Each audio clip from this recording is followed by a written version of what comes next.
Hello hi, అందరు బాగున్నారా? నేను మీకు మనం నిత్యావసరంగా తాగుతూ ఉంటాం కదా, పాలు అనేది మనం డైలీ వాటిలో వాడే ఎక్కువ పదార్థంలో పాలు ఒకటి. వాటి గురించి నాకు తెలిసిన నాలెడ్జ్ వరకు నేను చెప్పగలుగుతాను.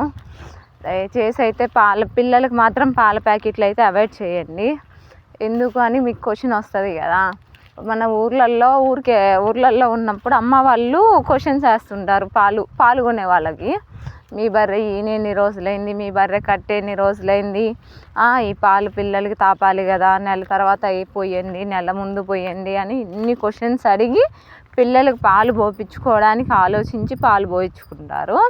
మనము ప్యాకెట్స్ తీసుకొచ్చి కాచిపెట్టి తాపేస్తున్నాము. మనకి ఏ బఫేలోకి ఏముందో, ఏ జబ్బు ఉందో ఏముందో మనకైతే ఏమీ తెలియదు. అన్ని బర్రెలు హెల్తీగా ఉండవు, అన్నీ నాటి హెల్తీగా ఉండవు. అవన్నీ పాలు ఒక ట్యాంకర్లో పోసి ఆ ట్యాంకర్ మొత్తం 2 days 1 day అవుతుంది. మళ్ళీ అవి మొత్తం ఒక దగ్గరికి వెళ్ళి అక్కడ మళ్ళీ పౌడర్ రూపంలో కన్వర్ట్ అయ్యి మళ్ళీ వాటిని మిల్క్ రూపంలో కన్వర్ట్ చేసి ఆ మిల్క్ అనేది మళ్ళీ మన దగ్గరికి రావడానికి అక్కడి నుంచి మళ్ళీ 1 days పడతాయి. అవన్నీ మన దగ్గరకు వచ్చి ఆ డిస్ట్రిబ్యూటర్స్ దగ్గరకు వచ్చి ఆ డిస్ట్రిబ్యూటర్ నుంచి మళ్ళీ షాపులకు వచ్చి అక్కడి నుంచి మనం కొనేసరికి మళ్ళీ 2 days అవుతుంది. మీరే ఒక్కసారి ఆలోచించండి. మన ఇంట్లో పాలు పెడితే అవతల రోజుకి ఇరిగిపోతాయి ఇవి, అంతే కదా. అవి మనమైతే ఇంకా యూజ్ చేయలేము. ఇరిగిపోయిన పాలని యూజ్ చేయగలుగుతామా? యూజ్ చేయము. అలాంటిది 7 days అవి ట్యాంకర్లో కానీ అన్నిటిల్లో ఉండేసి మళ్ళీ మన దగ్గరికి వస్తే అదే పాలు తాగుతున్నాం. మన హెల్త్ గురించి కొంచెమైనా ఆలోచించండి.